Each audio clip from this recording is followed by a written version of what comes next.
Hi,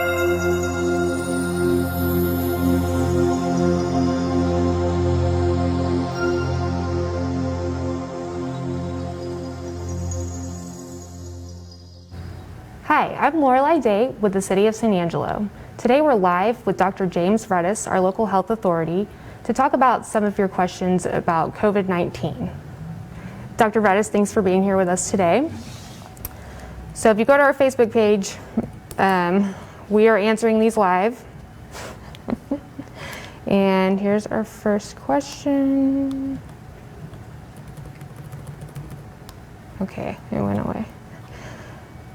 Okay, so what medical treatments are offered for those who test positive? Do we have a choice of those medical treatments that have been proven to be effective but not recommended by the CDC? Okay, you're going to have to do that all over without this. I guess it come across. We'll just try it without. Okay, so what medical treatments are offered for those who test positive? And do patients have a choice of those medical treatments that have been proven to be effective but not necessarily recommended by the CDC? The vast majority of people that have COVID-19 require no medical treatment at all. Those are the people that get treated at home. And basically they have a cold and they get over it by themselves. The people that are admitted to the hospital are treated according to a certain protocol that's developed by our COVID team, at least there at Shannon.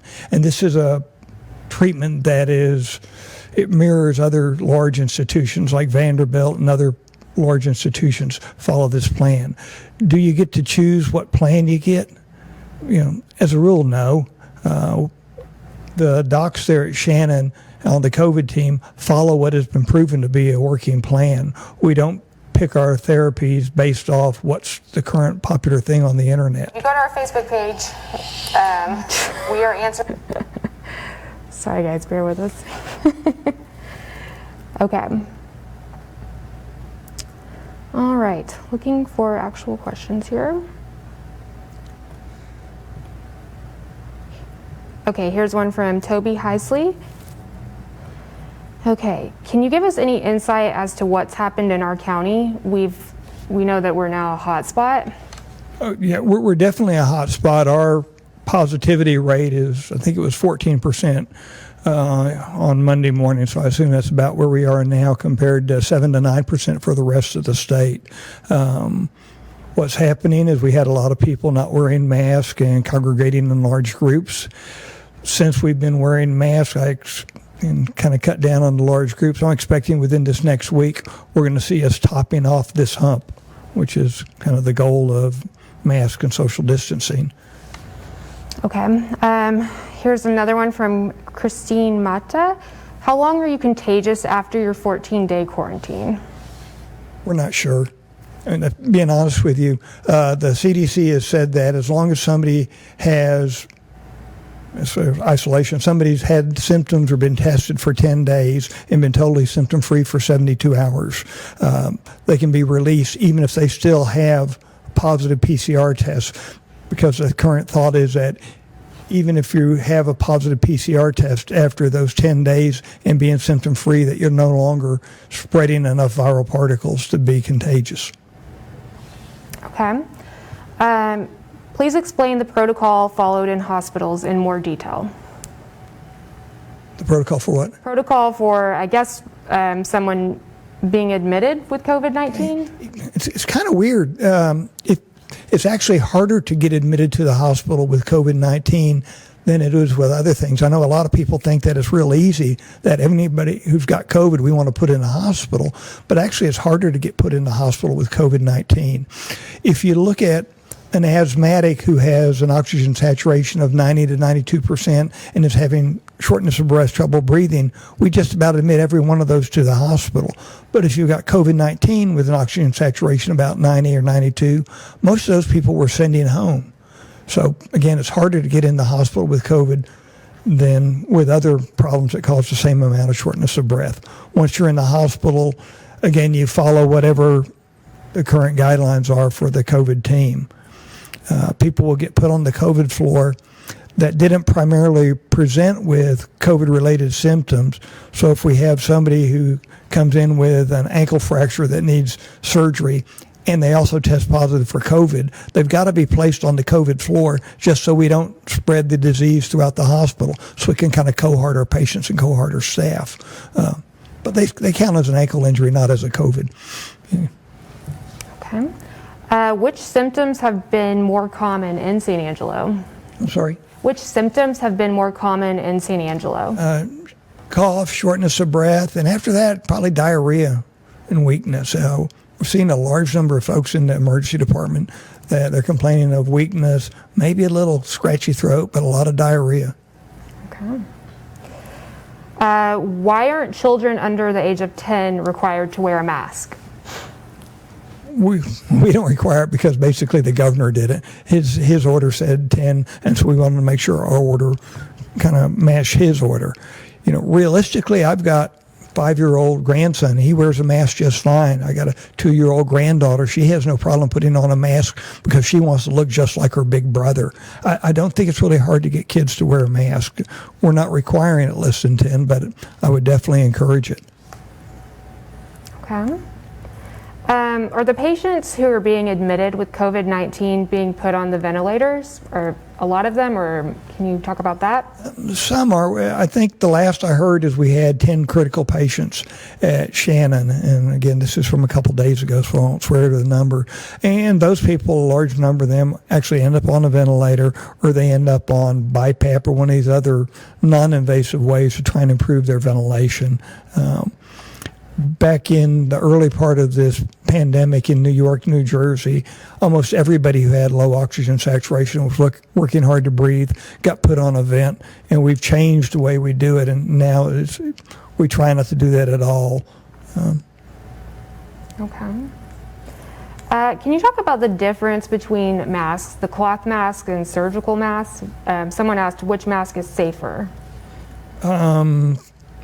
Depends on what they're for. I mean, the mask that you have on, the cloth mask, is really made to protect others from you. It's to stop you from spreading droplets and little aerosols that have virus-related particles to infect somebody else. The same thing with the surgical flat mask. You know, if you think about it, traditionally those are put on by a surgeon when they go into surgery, not to protect him from you, but to protect you from whatever germs he's breathing out into your surgical incision. The N95 or the N100 masks that people get, those actually protect the person wearing them from disease, and they'll also protect anybody around them from getting the disease too. So they kind of work in both directions. Okay. We've got another question about how can parents keep their kids safe when school starts? I'm sorry? How can parents keep their kids safe when school starts? Oh, that's a tough question. It really is. I know the school districts right now are trying to figure out what are we going to do. You know, how many people are going to go towards virtual classrooms? How many people are going to be going to school? And is there going to be some sort of mixed program? And right now we're not really sure. I'm advising my daughter's probably going to keep our grandkids home. So I think that's a real safe answer, or probably the safest answer. I know it's rough with some families that can't afford child care, or both people, or if it's a single parent, that one parent needs to go out and work to be able to provide for the family. So again, it's a tough question. You know, if we look at school openings, in Israel, they opened little bubbles. So I think there were kids from pre-K up to 3rd grade, and they kept them in small little groups that didn't interact with other groups. So these little bubbles of 8 to 10 children. And they didn't have a big increase in COVID when they did that.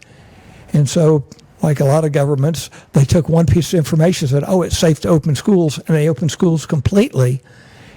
And then all of a sudden, 2 weeks after that, they had this huge increase in COVID. And when they go back and actually do the epidemiologic studies, over 40% of the new cases of COVID are directly related to schools opening. It turns out that children over 10 can spread COVID just as well as adults. So. Okay. Another one from another Facebook user. Were all the people who died on ventilators or in the hospital when they died? I believe everybody who died in the hospital had been on a ventilator at some time. I know some people had care withdrawn. It was decided that it was a hopeless situation, and they withdrew care. So they were not actually on the ventilator at the time of their death, but they had been on a ventilator until care was withdrawn. Okay. Since numbers went up after bars closed, why don't they either let us solely open bars, just like some of these restaurants that are literally bars now? So why can't bars open up? If you think about it, when you go to a bar, kind of the purpose of the bar is to get people close together, get them talking, and nobody's known for going to a bar and leaving with better judgment than when they went to the bar. So people that may go to a bar thinking, I'll stay apart from people, after one drink or two, it's, hey, come on down here, and they come on down, and you don't make good decisions at bars as a rule. Agreed. Okay, what happens to a patient who rejects a particular drug or treatment in the hospital? Who does what? What happens to a patient who rejects a particular drug or treatment? Did you get that? It's the patients are in charge of their own treatment. I mean, we make recommendations. We think this is what's best for you, but ultimately the patient is in charge of their body, and they could say, no, I don't want this treatment. Like they can say they don't want blood products, they don't want antibiotics, they don't want surgery. They don't have to take the treatment that we offer them. On the other hand, we don't have to offer a treatment that they want. That's to say, they cannot come in and say, I want high-dose zinc, hydrochloroquine, and essential oils. Okay. Can you address the statements about viral particles being smaller than the weave of the mask? They are. I mean, there's no doubt that viral particles are smaller than the holes in a mask, but the masks aren't made to stop viral particles, individual viral particles. They're made to stop little droplets of mist, of moisture that have the viral particles in them. And they're definitely, the holes in the mask are smaller than those particles, so they do stop them. All right. And just for the record, I am trying to get to questions, all of these questions, but they are coming in quickly, so we're trying to get to all of them. How about, does COVID affect kids differently than adults? Does it affect kids differently than adults? Mm-hmm. Yes, I mean, it looks like the vast majority of children, and the younger you go, the less likely it is to cause problems. Some children develop this multi-system immune response that children get. It's kind of like Kawasaki's disease, but it's actually fairly rare and usually starts about 2 to 4 weeks after infection, and that's just a real special infection or process that kids get. But most kids who get the disease don't have any problem with it. I know we've hospitalized a couple kids at Shannon with it. Nueces County, I think they've got 85 kids as of yesterday that had tested positive, and those are kids under the age of 1. How long do you think this pandemic will last? At least a couple more years. Okay. Sad. Why do you think that? We're not making a great amount of progress with it. I know if you look on social media, you'll see all these things about all these new vaccines that are getting ready to open or to start phase 1, 2, or 3 trials. But even if you get through a phase 1 trial, which just means we gave the vaccine to somebody and it didn't hurt the healthy people what they gave it to, and we kind of figure out what we think's the right dose, and then phase 2, they can give it to sick people to make sure it doesn't hurt them. Phase 3 trial, when you put it out to see if it really prevents the disease. But in order to get enough people vaccinated that we can look at them a year down the line or 2 years down the line and say this is indeed stopping people from getting the disease, it's just going to take time to do that. Some of the original vaccines for other coronaviruses looked like they'd be real promising until they gave those vaccine to people. And it turned out that if you had the vaccine, you were more likely to get the disease than if you hadn't had the vaccine. It's something called immune enhancement. So we need to look at vaccines really, really carefully before we give millions of people a vaccine that could potentially make them more likely to get sick instead of less likely to get sick. Okay. Can you explain the difference between the two tests that we're reporting, PCR and antigen? Sure. The PCR, they're both nasal swabs. The PCR actually looks for a piece of messenger RNA, which is what actually enters the cell and takes over the cell and tells the cell to make more viral particles. So it's looking for this messenger RNA. It's a fairly specific and sensitive test. The other test is an antigen test, which looks for a protein that's actually on the spike of the coronavirus. So it's a real specific protein.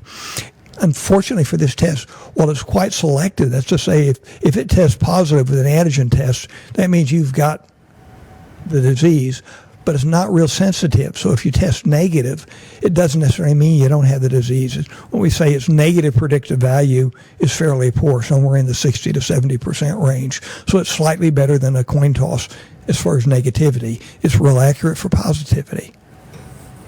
Okay. What are some health concerns that allow a person to not wear a mask? So probably the best one would be PTSD or some reason.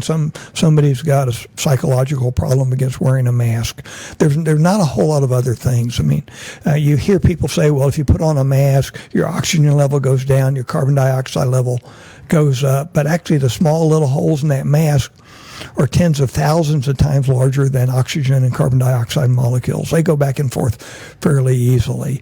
I mean, when you wear a mask and you get that feeling like it's all clogged up, that's actually the water building up and the increased moisture that you got. But it's not stopping the oxygen or the carbon dioxide from going in. So it's very few people that can't do it. Okay.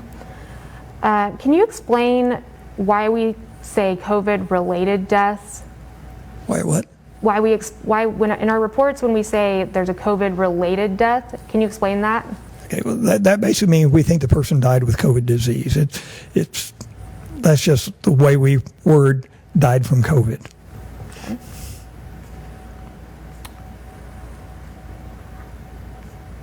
All right. Can you talk about COVID compared to the common flu? Sure.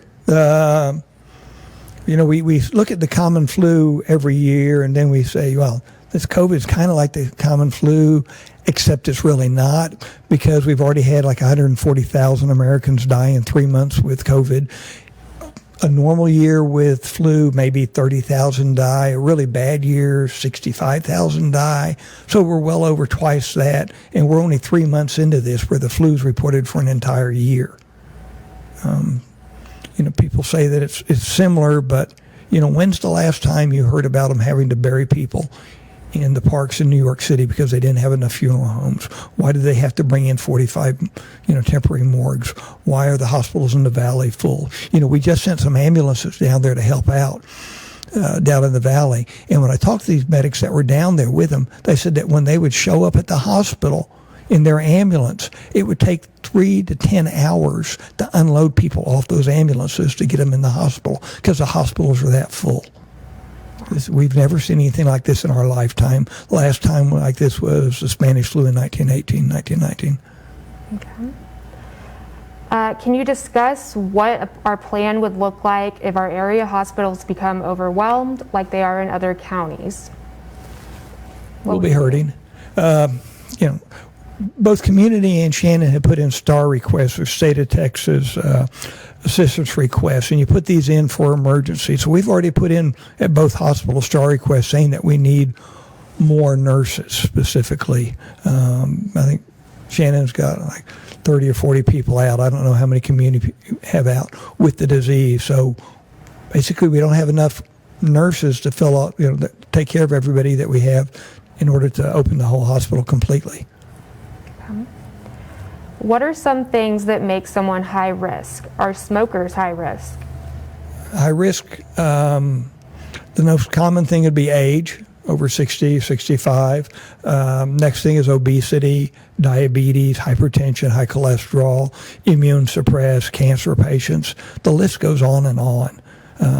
Again, age used to be the first thing that we'd say, but now it looks like obesity may be number one. And obesity, again, we're talking medical obesity, so your BMI is over 30. So if you're 6 foot tall, you weigh 221 pounds, you're obese from a medical standpoint. I see a lot of people say, well, I'm a little heavy. Well, no, technically you're obese. You're one of these people that we're worried about. People that have hypertension and it's well controlled, they take, their 1 pill a day and say, well, my blood pressure is great. You've still got hypertension. You're at risk. People that control their diabetes by diet, they're at risk. Is it possible to get COVID multiple times? Yeah, there are several case reports of people having COVID a second time. We're not really sure, I don't think anybody's really sure, whether that's a true second infection or a first infection that kind of smoldered and came back. There just haven't been enough of those cases out for us to tell, and we haven't had the disease long enough to tell either. I mean, think about it. It started last November, December in China. We've had it in the States for 3 or 4 months. It's really hard to tell. We don't have a large track record to look back on. Okay. At this point, is herd immunity just a myth? Oh, God, we hope that herd immunity works, but we're really not sure. When you look at the antibodies that are produced by COVID-19, they appear not to be very durable. That's to say they don't appear to last as long as we would want them to last. People that have antibodies from having the mildly symptomatic or asymptomatic people, their antibodies levels are maybe a third of what somebody who had bad disease, and they go away even faster. But it looks like 3 to 4 months, we've got a significant decrease in the antibody production. And that's why when you look at the vaccines, they're all talking about giving that second shot, and it may be that you need to get a booster every several months for a while before we get true herd immunity. Herd immunity is how we'll beat this. Getting to herd immunity is going to be a rough fight. Why do we count deaths with people from other counties? I'm sorry? Why do we count COVID deaths when people are from another county? Why do we report it in here? Well, if they're actually here in our hospital system, we count it as our death. So it's, they died in Tom Green County. For people that get tested, if they live in another county and they got tested here, eventually we shift that case back to the other county and they don't go on our record as being a Tom Green County COVID case. Okay. Are the numbers accurate that we report? They're as accurate as we could get them. There's got to be some clerical errors, back and forth. But, as a rule, they're as accurate as we could possibly give them.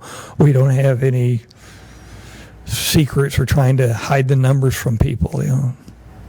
We want everybody to be well informed. Okay. All right. So there's a conspiracy of hospitals making money off of COVID-related deaths, which would then inflate the numbers. What do you have to say about that? That's a word that I don't know what to say on the air, so I won't say it. But that doesn't happen. I mean, if somebody dies a COVID-related death, it gets coded as a COVID-related death. We don't make up the numbers. I hear, on the internet all the time, I see, well, hospitals make extra money for having a COVID patient. Yeah, I don't know if they do or not. I know that that's never been a decision maker to anybody's process of whether we admit somebody or discharge the patient.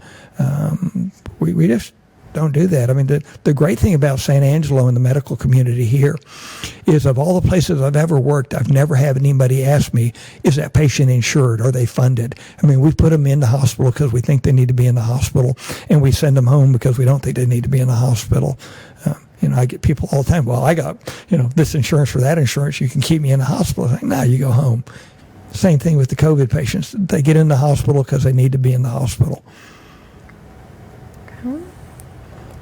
Are different medications being tried to help those with COVID? The people who are being admitted to the hospital now, if they're having low oxygen saturations, they're getting 1 dose of dexamethasone. They're getting bronchodilators. I think some of them are getting vitamin C and zinc just because there's been some kind of evidence that this may help with other viruses, and that's probably not going to hurt. So they're getting those. That's about it. I mean, if somebody develops a pneumonia, they'll get treated for a bacterial pneumonia as well as a COVID pneumonia, because we're not really sure when they come in the hospital, have they gotten a super infection on top of the COVID. So they get treated with antibiotics for that. Okay. Are you the person who decides if schools go online only in our area? If so, what would it take to declare that? Oh, I hate to think that I'd be the only person that would decide that. I've got a big voice in that, but I've been discussing with people from multiple school districts over the past several days. Actually got a couple messages on my way here today from other school districts. So we'll get this worked out, and it will be a team decision. I will not let anything happen that I think is dangerous to our community. Okay. What would you say to people who think this is fake, not a real threat? I would have you come to the emergency department if I could. I would let you watch these people as they suffer, trying to, imagine watching somebody drown over a 1 to 2 to 3 week period. I mean, these people have horrible disease. And all you got to do is talk to people that actually see these people, and you'll know that this is not a fake. If a family member tests positive, does that automatically count the whole family as a positive count? No, if one person tests positive, that means one person tested positive. Now, we want to test all the other family members so we can figure out, how many cases we have. But no, each individual person is a case. You don't just test one person in the family. One person in the family tests positive, the whole family is quarantined. Okay. If someone is asymptomatic and they're around their children, can they still get it, or do they have to touch, cough, sneeze, etc.? Yeah. If they're asymptomatic, they can still spread it, and that's kind of the reason that we want everybody wearing masks, because the vast majority of people that have this disease don't have a lot of symptoms. They got a little scratchy throat, and they say, it's my allergies. Well, no, it's your COVID, and you're going around coughing on people thinking it's your allergies and spreading it. And you can spread it to your kids, you can spread it to your parents and grandparents. Can you talk more about the plasma treatment? Which one? The plasma treatment? Yeah. This is what we call, recovered serum. So this is serum plasma that's taken from people that have recovered from the disease. So we think that they have antibodies. We know they have some antibodies in there. And the theory is we can give these antibodies to somebody who's got bad disease and give them a boost and let them, fight off the disease faster. Unfortunately, there is a limited supply of serum that's available. And last I heard, while the recommendation is to get 2 doses, we were only given 1 here in town because that's all that's available. So we're not able to do everything that we think we should be able to do. What's the criteria for being admitted to the hospital? Is being high risk with 100-degree or more fever and fluid in your lungs sufficient to be admitted? Yeah, we put you in the hospital. Primarily it's because of low oxygen saturation. So somebody who's 90 to 92%, just when they're sitting around doing nothing, and as they walk around the room, they'll drop the oxygen saturation to the low to mid 80s. Those people who are just too tired to go, because we have some of the elderly folks that their oxygen saturation may be 92, but they're just exhausted and they can't get around. They need care. So they'll get put in the hospital. Okay. Got a question from Joe Hyde here about reporting PCR and antigen tests. So last week, San Antonio retracted their antigen test results, and Abilene's going to meet this week to decide if they should report both. Can you explain your approach to the reporting of PCR only or antigen and PCR? Okay, we had this discussion last week as kind of the city leadership. Apparently we got a nastygram from the state saying, why are you reporting these antigen tests? We only want the PCR tests. Well, on the state's website, it also says that they accept tests that are approved by FDA, and the FDA approves antigen tests. So we're going to report those at least to our population, because I think to have those tests positive and not report it would be lying to people, and I won't do that.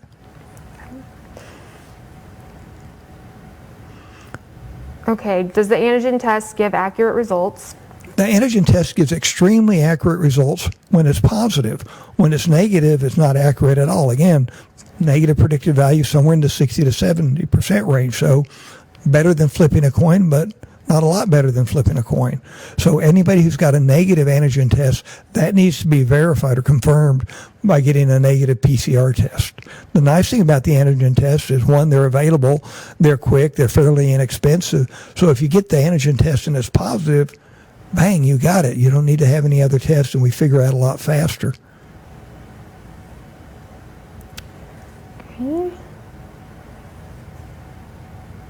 So with test time, what are the city's plans to get results back faster? Cross our fingers. Not really.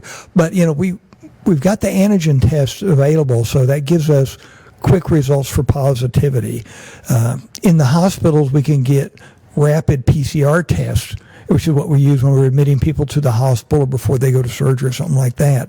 And unfortunately, those tests are limited, and we can't get resupply. We can't just say, send us 10,000 of these. We get whatever the state says we get, and that's all we're getting.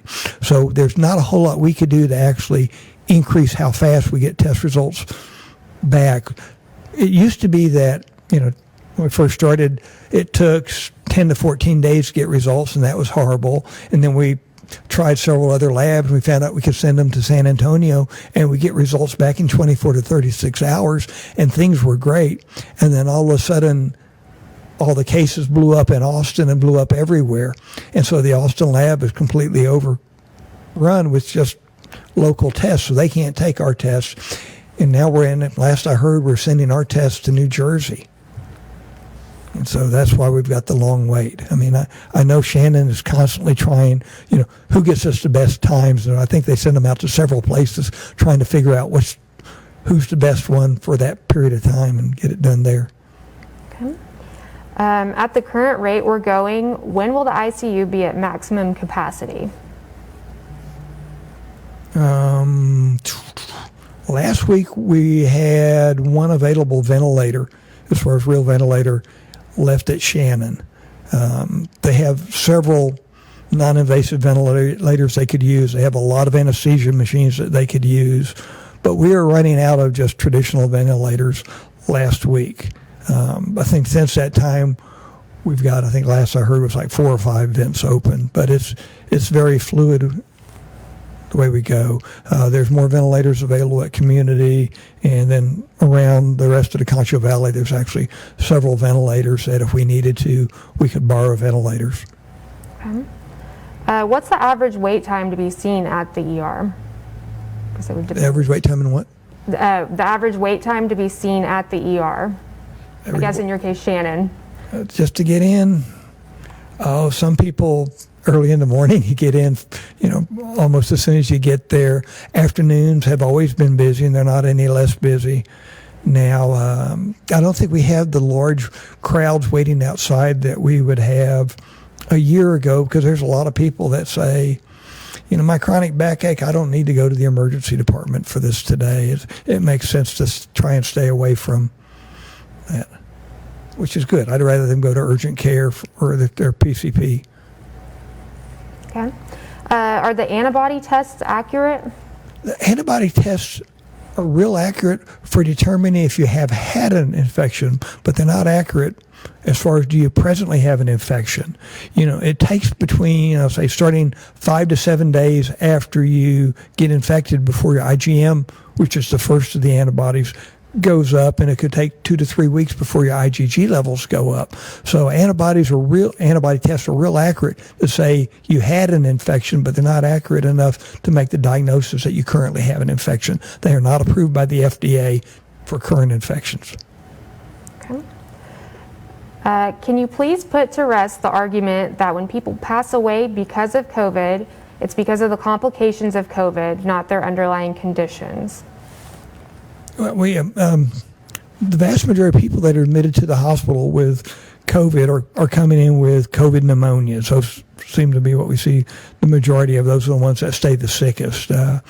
And they, as a rule, are dying from respiratory failure, COVID-related pneumonias. They're not dying, from their diabetes. They're not dying hypertensive emergencies. They have those, as far as comorbid conditions, but they're dying from COVID. Does COVID float in the air? Yes. Okay. Yeah. They're saying that COVID can stay in a room for 60 minutes to 3 hours, depending on who you read. And that's why if somebody admitted from the hospital and through the emergency department, we'll actually block that room for a while, give all those particles time to settle on the surface before we go in with the big ultraviolet light and zap the room and sterilize it. Can you talk about some of the long-term health complications that patients have after recovering from COVID? Yeah, and that's one of the things that really upsets me, because you'll hear on social media people say, well, only, and they make up some number as far as what percentage of people die from it. So why are you worried from this? But if you think about all the people that don't die from it, and the ones that have the bad disease, 10 to 15% that get admitted to the hospital, those people, if they've got the pulmonary form of it, they're the ones that sound like they're drowning and feel like they're drowning for a week or two before they get better, and they develop scarring in their lungs. So we're pretty sure that we're going to see lots of COPD, emphysema, interstitial fibrosis, kind of restrictive lung disease, asthma. These people will never be the same. They're going to have this chronic lung injury that, we're fairly young, healthy people are not going to be able to do what they were able to do before, and they may never get better. Mm-hmm. Can you have gastrointestinal symptoms for COVID, but no respiratory symptoms? Yeah. And again, like I was saying earlier, a large number of people that we're seeing now are coming in with diarrhea. I think that's like the third most prominent symptom that are showing up in the emergency department. And the people say, yeah, I got a little scratchy throat, but I'm here because I got diarrhea. And turns out they have a low oxygen saturation they didn't know about. They're dehydrated, they got really bad diarrhea. And some of those people actually having to be admitted to the hospital because they're so dehydrated because of their diarrhea. But if their oxygen saturation's good, then we don't have to admit them to the hospital. That's a rule. What's the difference between COVID and SARS? COVID and SARS?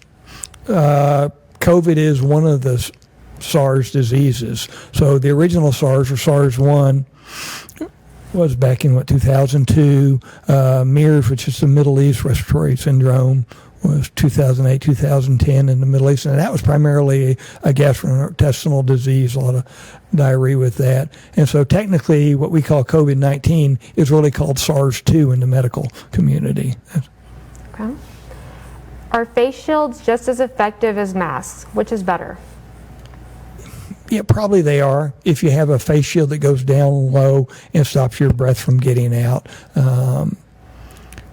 We wear, in the hospital, I have two masks on, so I have an N95 and a surgical mask. And then when I go into a room with somebody who's got known COVID, I've got a mask on, or a face shield on over that, and goggles. We kind of go out of our way to do everything we can to get things on our side.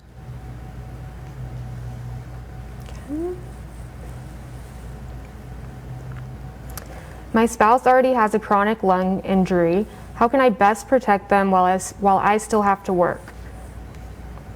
Make sure you wear a mask around them. Do your best to social distance around them. And I know this is hard. How do you social distance in your own family? But,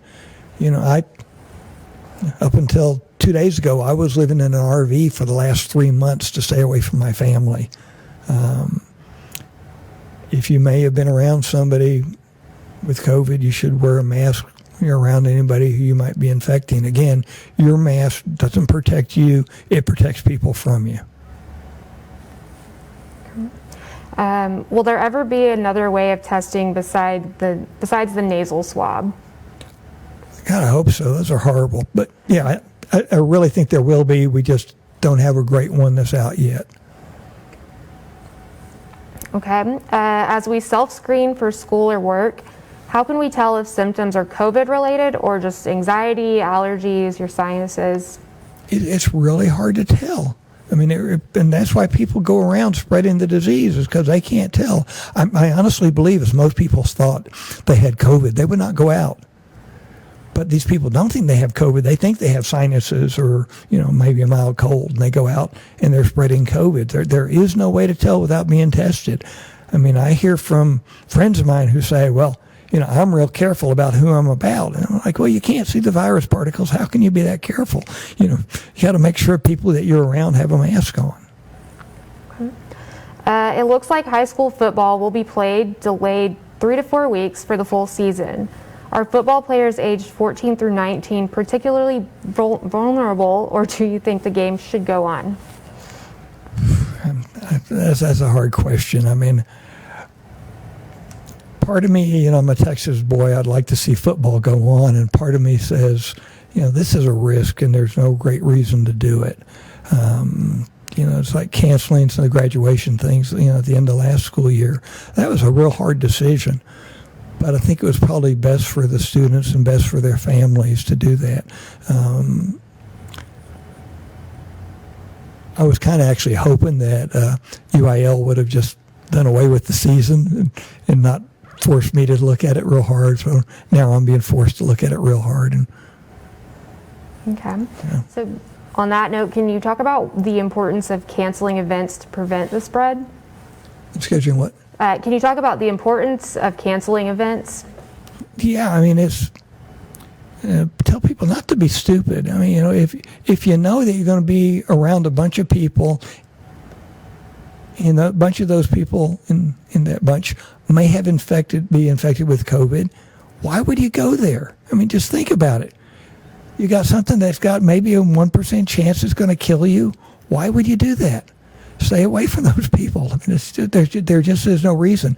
The larger the event is, the more people you're going to be around, and the more likely you're going to get exposed to COVID. I think, if you're going to any event, you want to make sure that, they don't just give lip service to we're going to wear a mask. They actually wear masks and enforce people wearing masks. I can't tell you how happy I am when I go to the stores in town now, and I see almost everybody in all the stores have masks on. They complain, but they wear masks, and they're doing their part to stop this disease. And if we keep doing this, we're going to see the hump go down. We'll be able to open up. This, what we, within the public health community want is this to go away and us to be able to open up and function. I miss going to restaurants and bars. Let's be honest. Okay. Is it true that COVID is within the same family of the virus that causes the common cold that could therefore cause a positive result?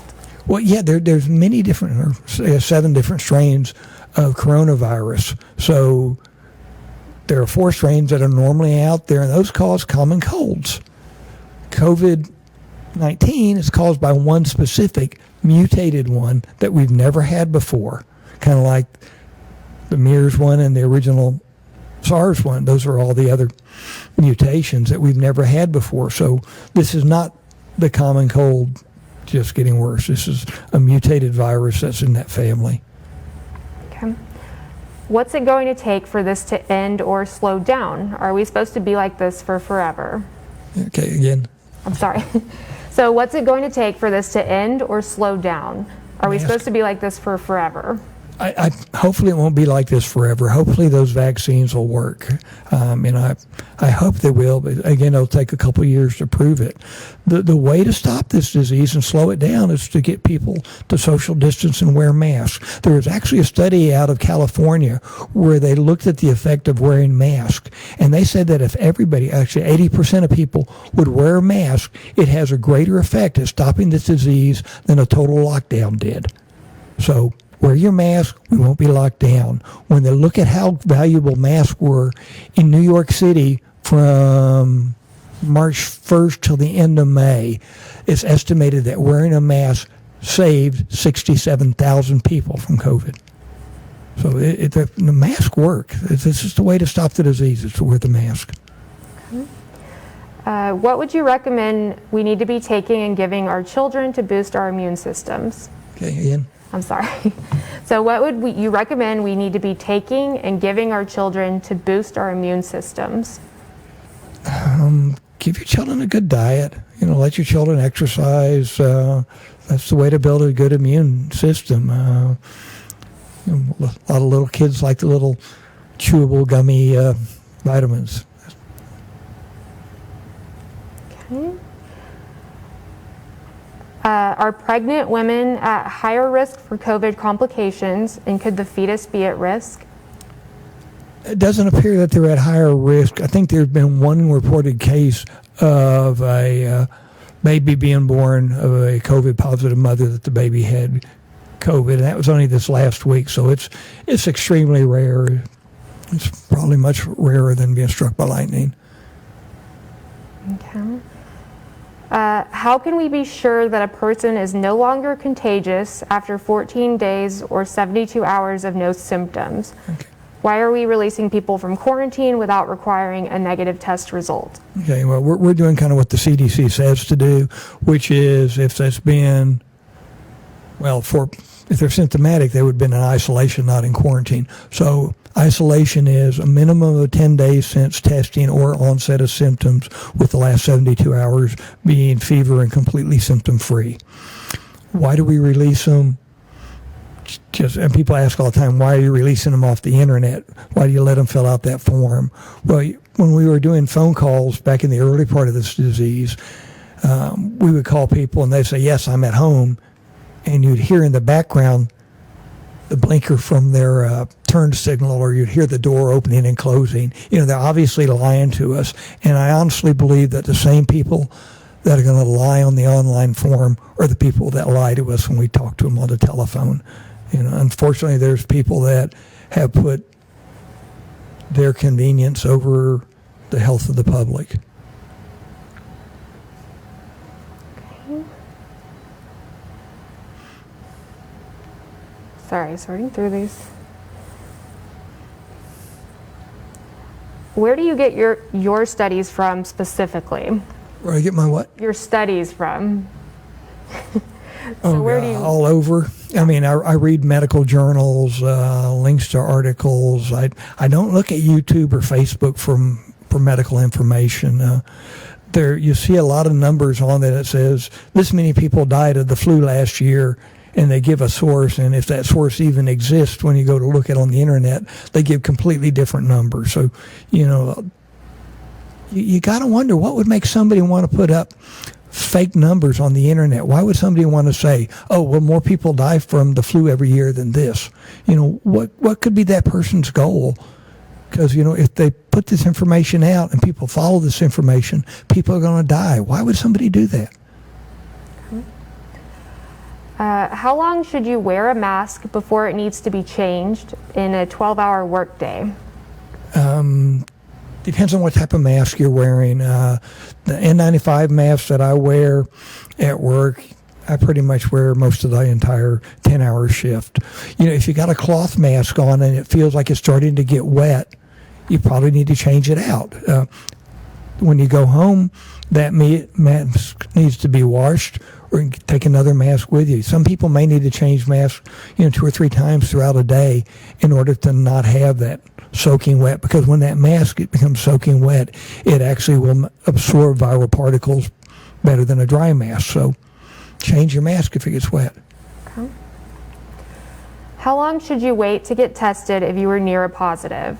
Do you have to wait for symptoms? How many days? I think most people should wait somewhere in the 3 to 5 to even 7 days before they get tested. And the reason for that is just, think about it. If you had COVID disease and I go hang out with you for 10 minutes and I go immediately to go get tested, there hasn't been enough time for the virus to replicate for there to be viral particles in my nose to turn positive. So you got to give the disease a chance to grow before you can get tested and have it be a valid result. If I get tested immediately after I'm around somebody with COVID, I'll get a negative test and I'll be thinking I'm great, and really I'm not. I'm at risk for the disease and risk for spreading the disease. So I think a minimum of 3 to 5 days. I've been told that DPS won't test anybody for 7 days, as far as their in-house stuff. Okay. Is it true blood type can affect the severity of symptoms? There's a lot of this on the internet. There's what? Is it true that blood type can affect the severity of symptoms? Yeah, some of the early literature looked like, type O was protective and type A, seemed to be harmful. But as we looked at that more and more, there appears to be some effect, but it's not nearly as great as we thought 2 months ago or 3 months ago. Okay. What happens when someone's put on a ventilator? Can you talk about the process of coming off of one? Okay. First off, when you put on a ventilator, we were talking normally the invasive ventilation, so you're going to get a plastic tube in your mouth and your nose that goes down into your trachea. These tend to be extremely painful and irritating, so most people, almost everybody on a ventilator, has to have fairly severe sedation and pain medicine just to make it so he could even stand that process.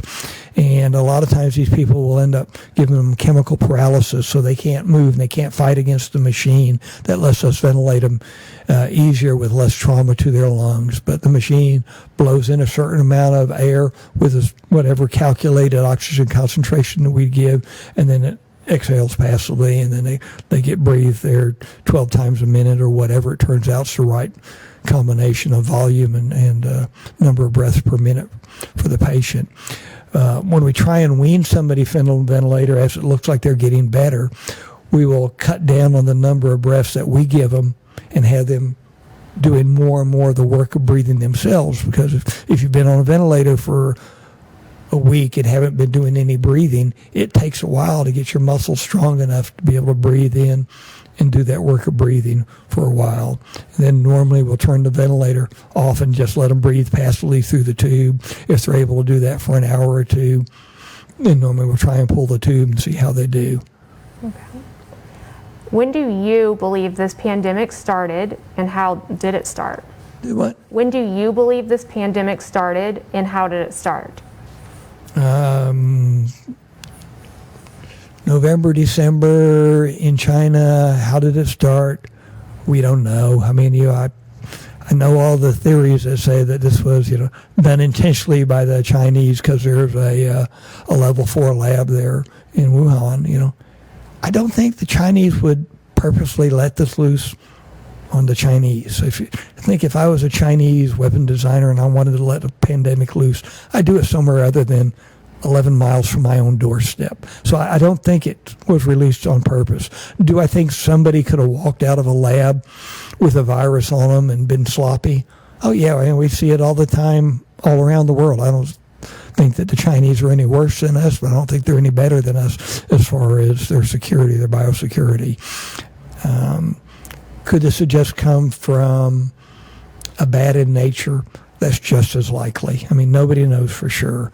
I think we thought it started at the fish market, and now some of the studies going back say, well, gee, it probably didn't start at the fish market, so we're not sure. Okay.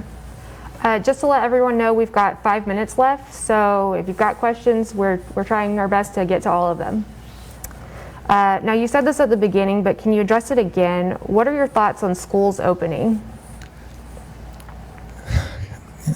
Hard question. You could have left it a while. I think the schools will open. I like the idea of, at least while we're having this surge here in town, of not opening schools immediately to doing that 3 to 4 week delay, maybe as much as a 7 week delay. That may be the safest thing for our community. And again, I'm looking at our numbers, and I'm looking at numbers around the state, and I'm trying to talk to some of the other health authorities in some of these larger cities, and they've got larger staffs trying to figure out what they're doing and do what's best for us. Will you ever enter us into another lockdown? Will I ever what? Will you ever enter us into another lockdown? I don't know. I don't want to. I mean, I don't want to close parks. I don't want to close pools. I don't want to make it so you can't go to the bar. And all you have to do for me to not do that is wear your mask and do social distancing. I find myself in this position of having to do things that I really don't want to do at all.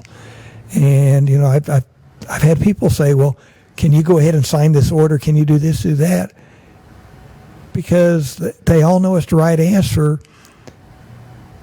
but I'll do it and other people won't. So, if it turns out another lockdown is right, we'll have another lockdown. Can you bring COVID in your feet into your home? Can you? Yes. Is it likely you're going to? No. We used to think that it stayed on floors and stuff longer than we think it does now. So, I don't think you're really likely to do it. It's a theoretical possibility. Yes, theoretical possibility, but I don't think so. I do change my shoes before I go home. So.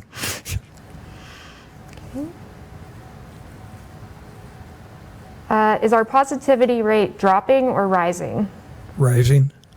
It's, as I said, our positivity rate, I think, was 14% For the last week, around the state average is somewhere in that 7 to 9% rate. Okay, can you talk about your opinion on Dr. Bartlett in Midland and his treatment? About what? Can you talk about Dr. Bartlett in Midland and his treatment, your opinion on that? Yeah, I've seen that, and I don't know any doctors that take it seriously.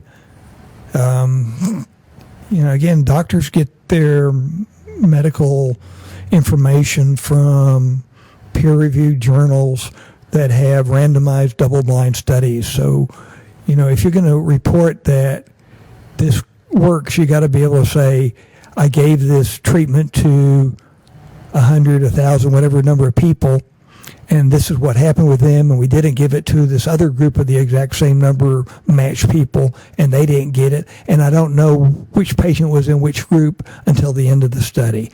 And all these people that are posting over the internet, I have a 100% success rate. None of them have done that. None of their studies have been reviewed. They're just, I found this out and I'm putting it on Facebook. And that's just not the way medical care changes. If they've got a great thing, publish it. Believe me, there's not a doctor one that doesn't want to have a cure. We all want to have a safe way to take care of patients, but we're not going to go off just some Facebook, or YouTube video. We want to know it's safe. Okay. Last question we're going to be able to take. We hear so much about masks not being effective. I, for one, believe they are. What do you say, or can you say to people who think it's just a way to control us and not protect us? The masks do work. They've been shown. Again, I quoted that study out of California. If 80% of the population wore a mask, it's more effective at stopping this disease than a total lockdown. People don't believe that they breathe out viral particles. So look at, somebody's breath in the winter where you see that big fog. Or just assume that the big fog that you see when somebody's breathing out is full of viral particles, because that's what's happening. And that mask prevents you from breathing out those particles, those little droplets, and having those float over to the person next to you. Okay. All right. Well, that's all the time we have for today. Dr. Vretis, thanks so much for being here with us.